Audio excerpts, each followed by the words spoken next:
La culpa y la vergüenza como emociones complejas. Si nos vamos a emociones primarias, pues serían la ira, la euforia, la tristeza, la sorpresa, la repugnancia. Estas son las más básicas, ¿no?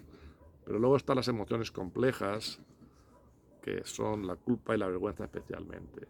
Y son las más difíciles de trabajar en un programa de tratamiento. Claro, cada vídeo veréis que todo es muy difícil.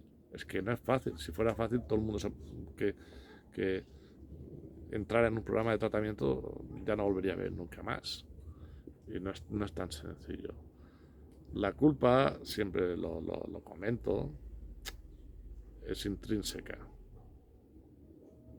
Forma parte de uno. ¿Eh? La vergüenza es extrínseca. Te viene por lo del exterior. Pero ambas hay que trabajarlas. Con la vergüenza, cuando la gente empieza, comenzaré por la extrínseca, por la que externa.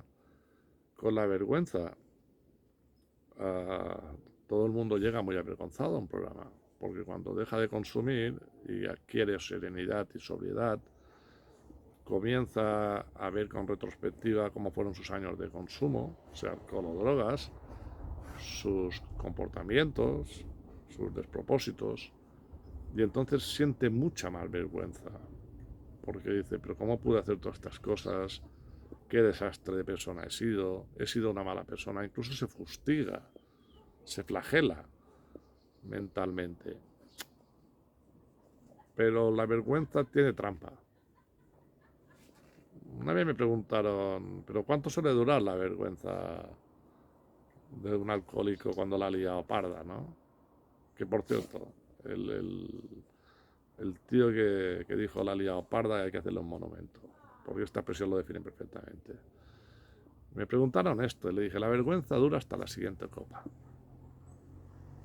Y lo voy a detallar.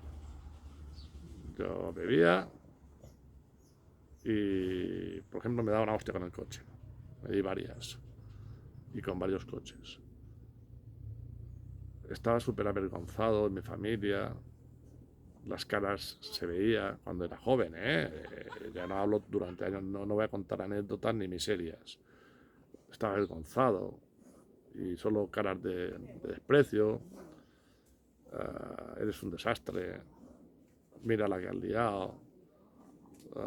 Conducir borracho y yo avergonzado, como bajaba la cabeza. Y me arrepentía, claro, muchos remordimientos, me torturaba. Joder, no tenía que haber cogido el coche. Es un ejemplo cualquiera, ¿eh? A mí me pasó real. Y en muchas ocasiones os digo.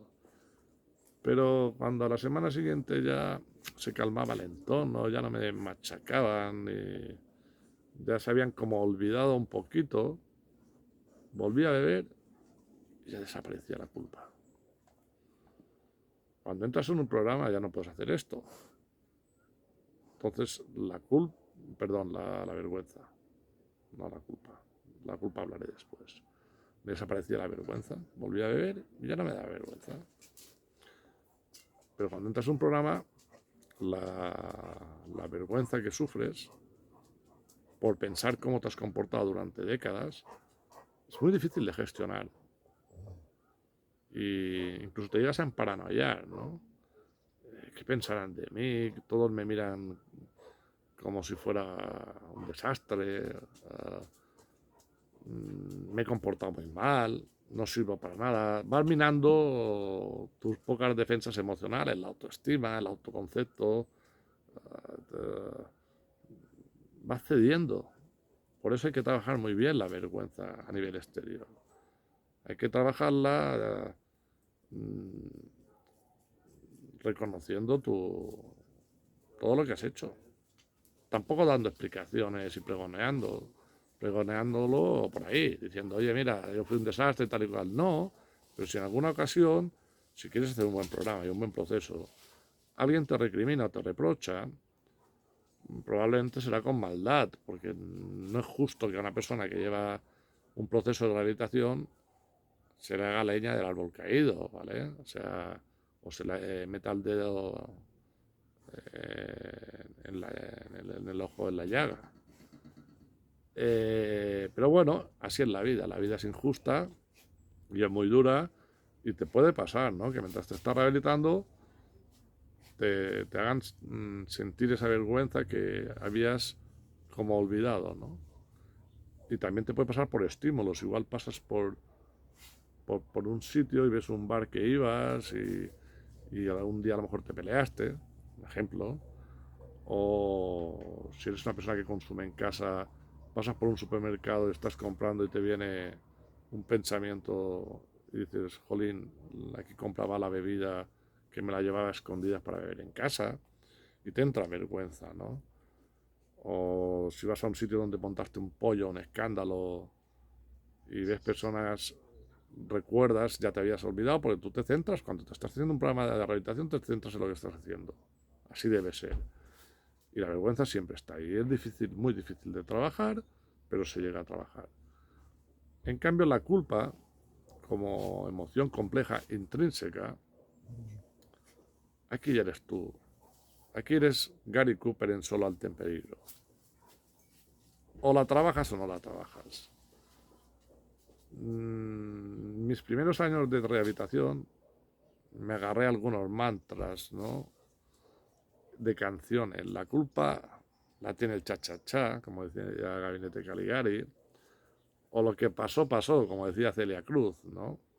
Estos mantras me funcionaban porque tuve muy claro una situación y tuve que adquirir estrategias por mi cuenta. Cada uno, aquí cada maestrillo tiene su librillo. Tuve claro que si la culpa y la vergüenza me fustigaban, me torturaban y venían a mí cada día, jamás avanzaría en mi proceso de rehabilitación y recuperación. Entonces necesité activar unos mecanismos de defensa, pero no automáticos, involuntarios. No, estos los creé yo, los generé adrede para poder bloquear lo que me venía del exterior y lo que me venía de mi interior. El pensamiento obsesivo, negativo, en bucle, recurrente y muchas veces intrusivo sobre la culpa, ¿no? Me sentía muy culpable. He perdido mi vida, me la he bebido, me he portado muy mal con todas estas personas, con la familia, con mis amigos, mis amigas. Entonces tuve que parar y lo tuve claro. Si la culpa y la vergüenza me tienen, que no me dejan avanzar, jamás me recuperaré o me rehabilitaré, porque la recuperación para mí es eterna. Y tuve que activar estos mecanismos. La culpa la tiene cha-cha-cha. Lo digo así porque era una forma de decir, Mica, primero trabaja, ponte bien, no te busques, porque era consciente de que mi mente me saboteaba, me engañaba, y a lo mejor ese sentimiento de culpa era una excusa para que yo dijera, va, a la mierda todo y vuelvo a beber o a drogarme, ¿no? Y tuve que trabajar muy bien este aspecto, y os sugiero que si estáis haciendo un programa lo trabajéis muy bien. El de la vergüenza era más fácil de llevar, eso no significa que fuera muy duro, porque, y tuve que hacer una estrategia especialmente, de decir, cuando pasen unos años ya trabajaré la culpa y la vergüenza. Quiero decir, no la... Era consciente de ella, pero la tuve que posponer para yo seguir avanzando, porque día a día se va demostrando el trabajo, ¿no? Y comencé a ser consciente dentro del proceso de recuperación que lo que piensas hoy, dentro de 2 meses lo pensarás diferente. Y lo que pensarás dentro de 2 meses, dentro de un año lo pensarás diferente. Y lo que pensarás dentro de un año, dentro de 2 años lo pensarás diferente. Por lo tanto, hay que tener confianza en esa evolución y vas adquiriendo estrategias y habilidades, tanto sociales, intra e interpersonales, te vas reforzando y eso es importantísimo, es vital en el proceso para poder intervenir en situaciones de culpa, de vergüenza, de emociones que te están destrozando, estar fuerte y preparado, como por ejemplo ir a pedir perdón a esa gente que lastimaste, intentar reparar algunas cosas que destrozaste, y no me refiero a cosas materiales, una reparación humana, intentar hablar con personas que les hiciste daño, pero primero hacer el proceso. Así funciona mi método, por eso le pongo método Mika. Esta es mi manera de trabajar. Como trabajen otros, es indiferente. Porque esta manera de trabajar, las personas que han seguido este proceso han demostrado una eficacia total. Total. Por lo tanto, si tantas personas lo han conseguido, no debe ir mal. Y yo me mantengo ahí. Puede ser que vaya evolucionando, cada vez me voy formando más, cada vez me voy metiendo más en este mundo, pero en estos aspectos, como son trabajar, los procesos de trabajo de los primeros meses especialmente del programa de rehabilitación, no voy a cambiar. No voy a cambiar. Puedo compartir ideas con otros autores, puedo entender perfectamente que existe una patología dual que puede entorpecer y contaminar todo este proceso de rehabilitación. Puedo entender muchas cosas, pero la mejor forma de trabajar y de transmitir cómo tienen que trabajar los demás para mí, personalmente, es como yo lo hice.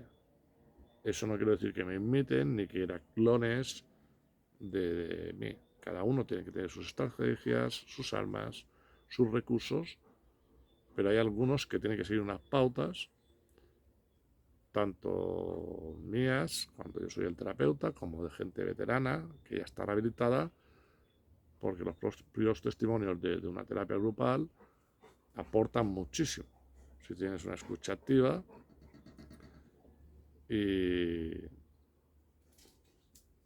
la culpa y la vergüenza, por supuesto, son las grandes cargas, las grandes piedras del camino, los grandes obstáculos de la rehabilitación, pero ya llegará el momento. A veces no es el momento de trabajar.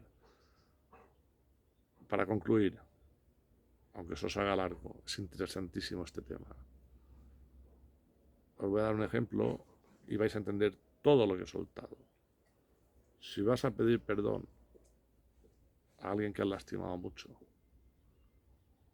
pero tú no has trabajado interiormente, tú no has trabajado bien tu culpa, lo suficiente para convencerte de que no quieres volver a beber y a drogarte.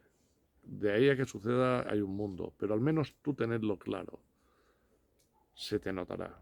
Transmitirás inseguridad, falta de confianza, poca autoestima y lo que es peor, todavía no habrás desarrollado una tolerancia a la frustración, y si vas a pedir perdón y te contestan mal con toda la razón del mundo, con un siempre estás igual, ya has pedido perdón 1000 veces, ¿para qué me pides perdón? Si de todas formas vas a hacer lo mismo dentro de 2 días o dentro de un año, te va a destrozar. Por lo tanto, aquí hay que tirar un poco del arte de la guerra. Primero entrénate. Yo siempre digo que yo no doy terapias, yo hago entrenamientos.